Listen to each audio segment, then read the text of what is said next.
Hello my quilting family, we're back with yet another installment of the change one element in our case study for the friendship star. So I've had a lot of fun sewing these up again, and it was interesting as to what I got. So I want to show you the different ideas I came up with for this block. Of course we have again the three-dimensional half square triangles, because this is what we're changing. We're changing that element. And again, it's very simple, you know, it's a 3D, so you curve it back gently enough so that it can sew. You can sew it flat or put it in place. Very cute little idea.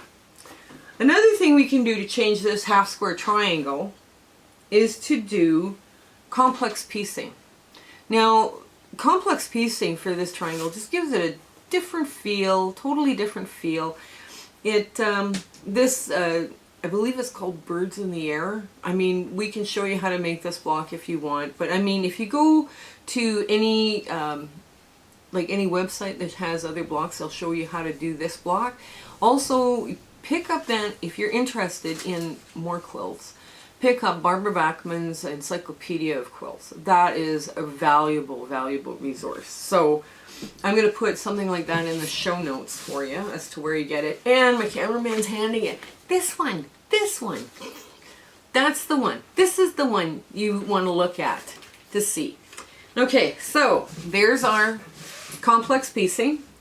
Now, I also took an opportunity to make a beam instead of a triangle. I just replaced it. I just changed it, and it kind of gives the block movement.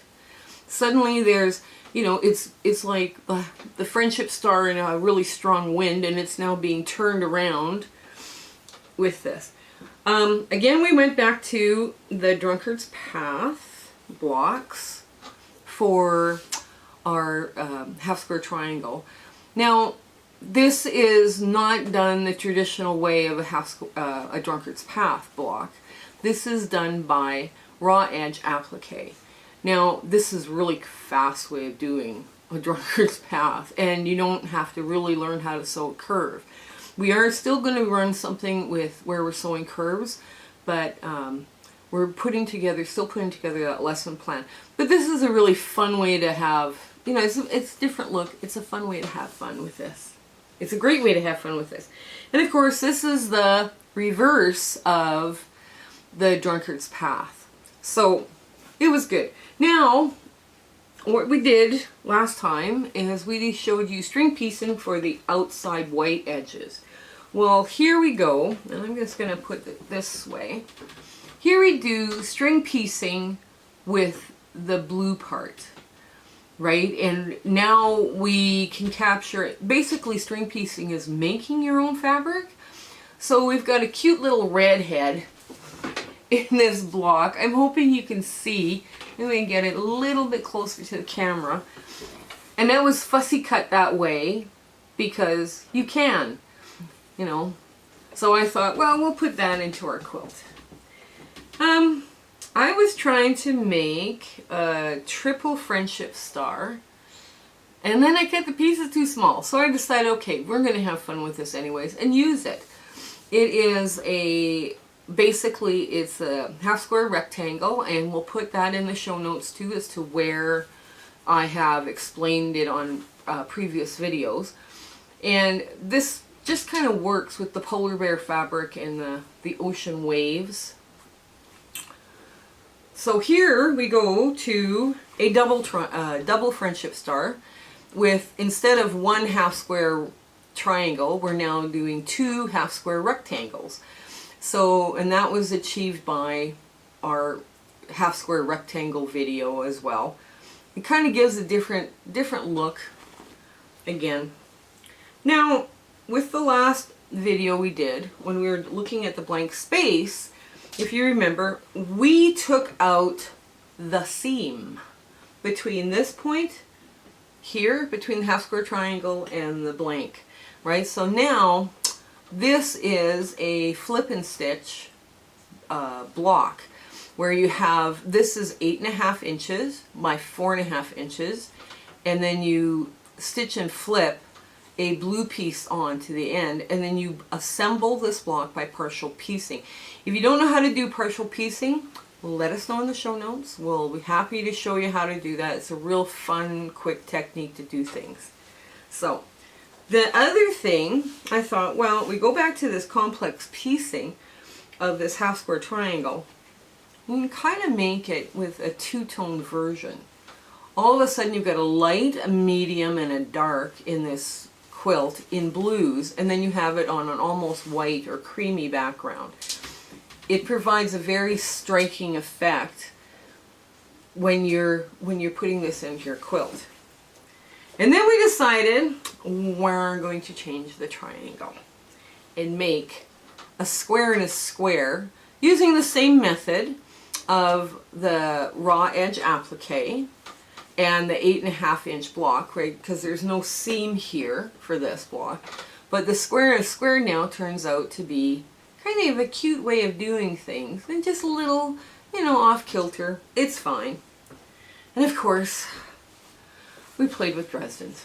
Every time I make Dresdens, every time, I cut too many. I don't know what it is about Dresdens. Dresdens are a lot of fun to make, and you just have to kind of go with it, you know. Yeah, and they multiply very quickly. But if you have got some really cute fabric and you're not sure what to do with it, and you just want to play, this is the opportunity to do this, is to play, right? Now Dresdens, a lot of people overthink Dresdens. Your seam for your Dresden is either too thick, like too chubby, or too skinny, right? If you've cut your Dresdens correctly with any ruler you choose that's on the market right now, you know, the Dresdens are all going to be the right size. So the only thing that's wrong with this is that can go wrong now is the seam you make, right? As if you're cutting it correctly, it's now either the seam you make or you're overthinking it. Don't overthink Dresdens. Dresdens are, especially like in this design, they're designed to kind of fit. Now I'm going to show you the back of this. The Dresdens don't all fit because you've got that little flap. So I made it fit. So I decided I would rather sew something joyful and happy and make it look good than to sit there and worry about why this doesn't fit, right? Because I still need a 1/4 inch between the top peak here and the edge, right? So I can sew it together in a block. So that's why you have to sometimes make them fit. So that's the first Dresden I did. And yes, we went down a Dresden rabbit hole. This is the second Dresden I did. Now, with this, basically, I took a 2.5 inch square of fabric and put it behind my Dresden before I top stitched the Dresden onto the block. And you'll note it's a 8.5 inch by 4.5 inch block that I'm piecing it to. So, you know, it's going to work. Now, again, the Dresdens don't quite fit because I made them just a little bit too big, but that's okay. They're easier to handle the bigger they are. So when you're trying to do small fiddly stuff like this, you know, you can keep that in mind, that sometimes the Dresdens are a little tight fit. Now, my ruler to make a total circle, right, when you start at the bottom is 20 Dresdens, okay? So when we make a half circle, we should have 10, right? So here we go with the 10, not 10 by the way, not 10, half Dresden, right, where we have a blank bit in the middle here, right? So what's going to happen to this Dresden is I have 8 points, not 10, because my seam allowance in the back is a little too skinny. And I had to kind of push the Dresden down so I have lots of room on the top for my seam to when I sew the block into a quilt. Now here's the back of this one. And you can see there's little bits, you know, hanging out over the edge. It's fine. Don't overthink it. Have fun instead.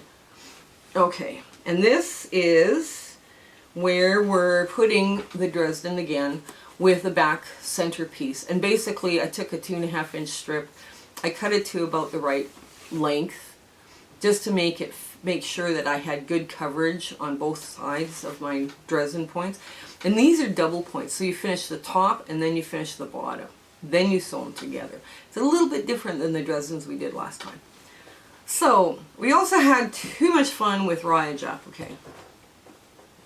And remember last time when our friendship star fell in love and then had babies in the last video? Well, this one is just having just a ball because I decided that I was going to go completely off, just have fun with, you know, a square. Just go play, go do something else. Now this is again a raw edge applique. It's a beautiful technique, and you sit there and you make all your hearts the same way. So this is what I did. Now every once in a while you make something and you play around with it and you play around with it and you decide, oh, I like this very, very much. So I decided to do a triangle that got extended but was set on fire. So basically this is a blue flame or a blue sunrise or whatever, but this is where we're going with this. And this, I was very surprised once I sewed this together, after I fiddled around and cut all this stuff. By about the third one I was going, why didn't I go buy a scan and cut? But you know, it is what it is, right? So this is where I went with this block, just to make a kind of an angle, extended triangle thing. You can do whatever you need to do. Now, because I had too many Dresdens, I decided to make a couple art blocks with this. And I hope in the next one I don't do any Dresdens.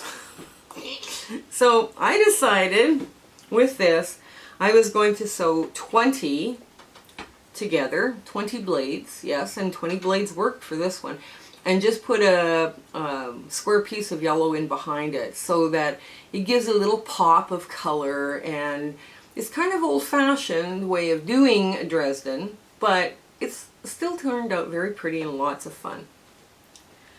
And of course, the art block, right? I thought we were going to have fun with some little skinny vines, make kind of like a bluebell copulation or, you know, piece, you know, just kind of have fun with it and just relax and make it happen. So this is what we're doing this week. Next week we're going to be doing the stitch and flips, and this is where you just add pieces. You make a basic, you know, friendship star, and then you start adding pieces to this just to make it look different. So I'm looking forward to that one too, because I'm always surprised. Now the last case study we did it in 2 inches and 2.5 inches. This time I have a little surprise. So come back next week.